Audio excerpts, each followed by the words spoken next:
네, 핫 이슈 나우 함께하겠습니다. 이 어린이의 인격을 소중히 여기고 어린이의 행복을 도모하기 위해서 제정한 기념일, 바로 어린이날이죠.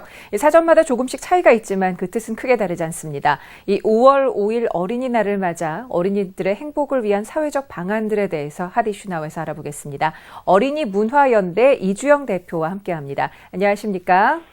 네, 안녕하세요. 네, 이 어린이 문화연대에 몸담고 계시다고 하는데 먼저 네. 어떤 기구이고 어떤 역할을 하시는지 좀 알려주시겠어요?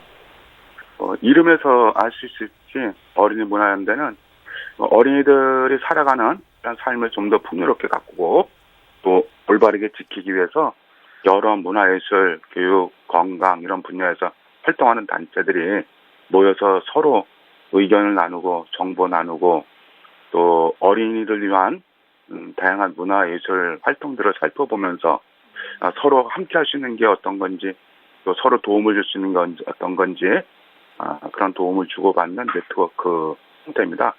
그래서 이 시대의 어린이와 어른들이 함께 행복하게 살 수 있는 사회와 그런 문화를 만들기 위한 정책을 연구하고 또 제안하기도 하고요. 또 어린이 책이나 연극이나 박물관, 영화, 만화, 각종 전시회 같은 것들을 관심 있는 분들이 함께 살펴보고 거기에 대한 평가 결과를 또 알리기도 하고 현재 어린이 놀이 단체 또 노래 단체, 책, 독서 단체, 도서관 단체, 박물관 단체, 영화, 연극, 만화, 건강을 비롯한 여러 분야의 딱 40여 개 단체가 함께 모여 있습니다. 네. 자, 이 어린이들의 문화 운동을 주제로 한 이 40여 개의 단체들이 모여 있다라고 이해를 할 수가 있을 것 같은데, 어린이 네. 문화 운동이라는 거 아이들에게 어느 정도 중요한 요소로 작용을 하고 있고 또 일반적인 문화 운동과는 어떤 차이를 가지고 지금 활동을 하고 계실까요?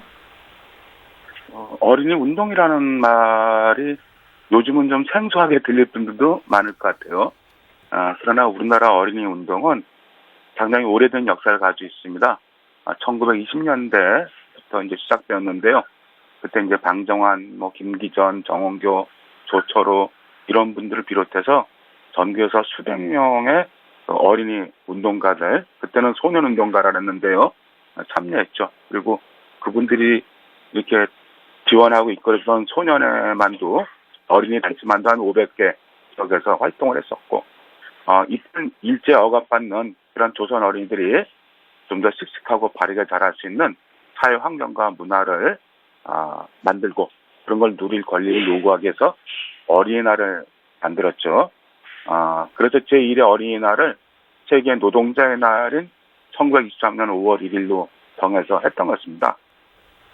그 당시 그 어린이 운동이 여러 갈래가 있는데 특히 이제 방정환 선생님이 중심이 돼서 만든 활동에는 월간 잡지 어린이를 바탕으로 어린이 문학, 책, 동화 공연, 노래, 연극, 또 미술, 체육, 토론회, 놀이를 비롯한 어린이 문화예술 같은 걸 적극 펼칩니다. 그래서 이 시기 방정환 선생님 뜻을 살려서 이렇게 했던 운동을 저희는 어린이 문화 운동이라고 어린이 운동 가운데서 문화 운동 쪽으로 이야기를 하고 있고요.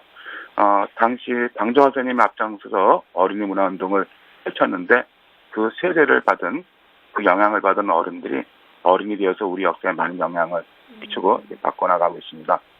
그래서 어린이 문학 발전은 어떤 방정환과 방정환 선생님이 편집 발행하셨던 월간 잡지 어린이와 떼어놓고 생각할 수 없을 정도로 영향을 주었는데요. 일반 어른들의 문화운동하면 주로 어른들을 대상으로 해서 하지만 어린이 문화운동은 이렇게 어린이들의 삶을 대상으로 하면서 그 어린이뿐만 아니라 어른들도 함께 어린이 마음이 되어서 즐기고 보고 함께 마음과 몸을 발전시켜 나갈 수 있는 그러한 문화운동을 말하고 있습니다. 네.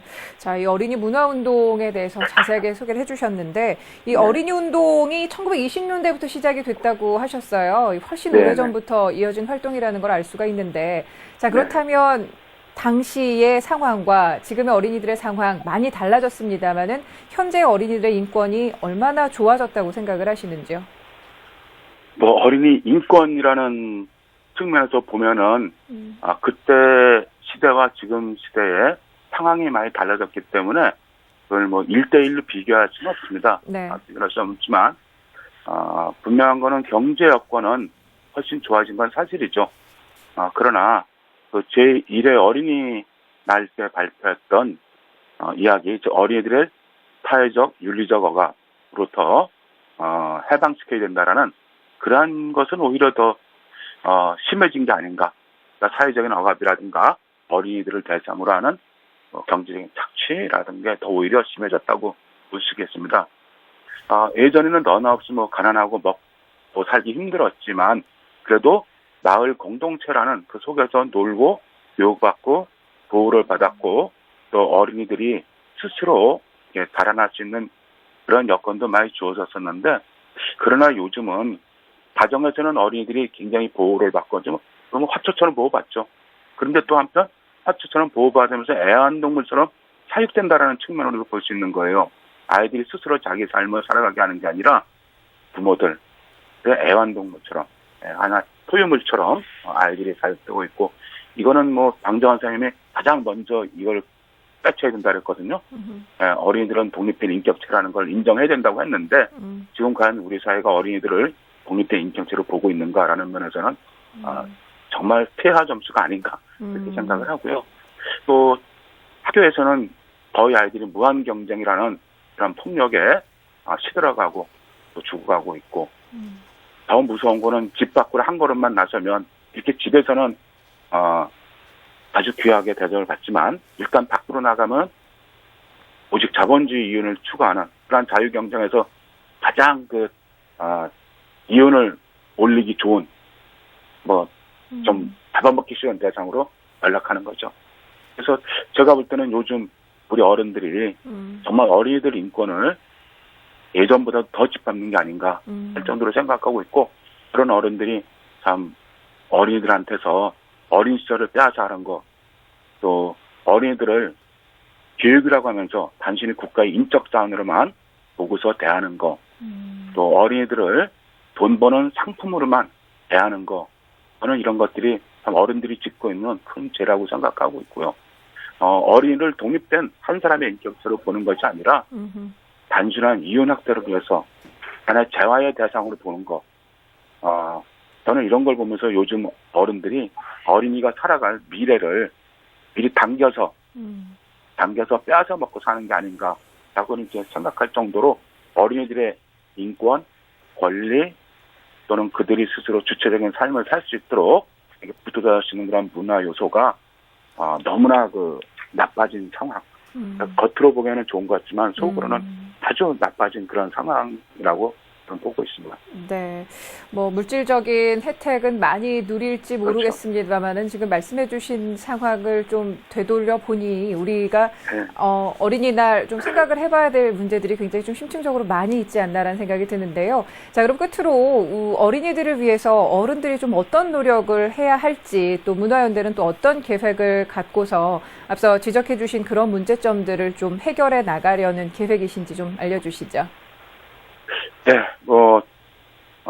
제가 볼 때는 가장 먼저 해야 될 것은 어린이들을 독립된 인격체로 보고 어린이들에 대한 그런 사회 윤리적인 또는 경제적인 억압에서 해방시켜야 된다고 보고요.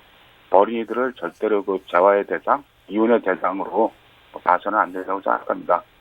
사실 평생 어린이들 위해서 온 삶을 다 바치신 이호덕 선생님이 돌아가시기 전에 한 2달 전에 유언처럼 쓴 시가 있는데 그 시가 어린이가 없다라는 거예요. 요즘 우리 사회는 어린이가 없는 거죠.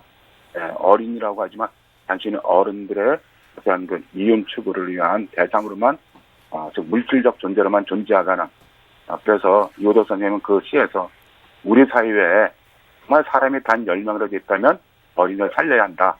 또 어린이를 살리는 것만이 우리 미래를 구하는 것이다. 라는 그런 시가 있는데요. 이거는 정말 성경에 나오는 소돔과 고모라 이야기죠. 그때 의인 10명이 없어서 소돔과 고모라가 하느님한테 벌을 받아 붙었는데 우리 사회도 정말 아이들을 생각하는 어른들이 있다고 하면은 단 10명이라도 있다고 하면은 정말 어린이를 살리는 일에 적극 나서야 된다고 생각합니다. 아무리 국가 경제가 부흥하고 어른들이 돈 많이 벌면 뭐합니까? 우리 미래를 밀고 나간 우리의 아이들이 죽어가고 우리 아이들이 사람이 아니라 돈 버는 짐승이나 또는 로봇으로 자라가 있는데 이를 바꿔내지 못하면 우리 사회는 미래가 있을 수 없다고 볼 수 있죠. 뭐 이번 세월호 사건 나도 온 국민이 충격에 빠졌는데 그 원인은 결국 돈 때문이라고 볼 수 있잖아요. 돈 버는 데만 눈이 먼 어른들 때문에 이렇게 수백 명의 아이들이 떼죽음을 당했다고 보는데, 그런데 사실 돌아보면은 한 번에 죽는 게 아니라 우리 사회는 평소에도 이번 우리 수백 명 아이들이 죽었지만 평소에도 18세 미만 어린이들이요. 그 4배가 1년에 4배 이상이 죽고 있어요. 죽고 있는 그런 보고 거의 그 숫자만큼이 아이들이 또 자살을 하고 있고, 자살이라든가 이런 게 지금 세계 최고죠, 우리나라 아이들이요. 그리고 또 그 안전사고도 세계 최고 정도가 아니라 아주 최고 정도로 많은 아이들이 죽어가는데, 이렇게 아이들이 안전사고나 자살로 수많은 아이들이 죽어가고 있는 거는 1년에 1,300~400명 이상 죽어가는데, 이게 다 어른들이 결국은 아이들을 경제라든가 이런 것 때문에 아이들의 안전을 무시하고 있는 거죠. 이러한 사회 문화를 바꾸지 않으면은 우리 사회는 희망이 없다고 저희는 봅니다. 그래서 이러한 사회 문화를 바꿔가기 위해서 노력해야 되고요. 그 첫 번째가 아이들에게 놀 수 있는 권리와 놀 수 있는 시간 또는 공간, 이런 걸 만들어줘야 된다고 생각해요. 이게 가장 급한데, 왜 그러냐면은 어린이들이 어릴 때부터 마음껏 손발을 놀려서 놀지 못하면은 몸과 마음이 사람답게 자랄 수가 없기 때문에요. 그냥 기계가 되는 거죠. 그렇게 됐을 때는 로봇이 되고. 그래서 아이들이 놀아야만이 살아날 수 있다라는 거를 어른들이 좀 더 생각해야 되고요. 또 노는 게 처음부터 게임 놀고자도 네. 손발을 놀려서 놀아야 되는 거라고 생각합니다. 네, 알겠습니다. 그래서 어린이들이 모두 자유롭고 평화롭게 살아갈 수 있는 그런 사회를 만들기 위해서 노력을 해야 될 것 같습니다. 네. 자, 오늘 어린이날을 맞아서 이 어린이 문화운동과 관련해서, 그리고 우리 사회 지금 진정한 우리 어린이들이 어떤 상황에 처해 있는지에 대해서 조금은 반성적으로 생각을 해볼 수 있는 시간을 마련해 주셨는데요. 오늘 말씀 잘 들었습니다. 고맙습니다. 네. 네, 지금까지 어린이 문화운동 이주영 대표와 함께했습니다.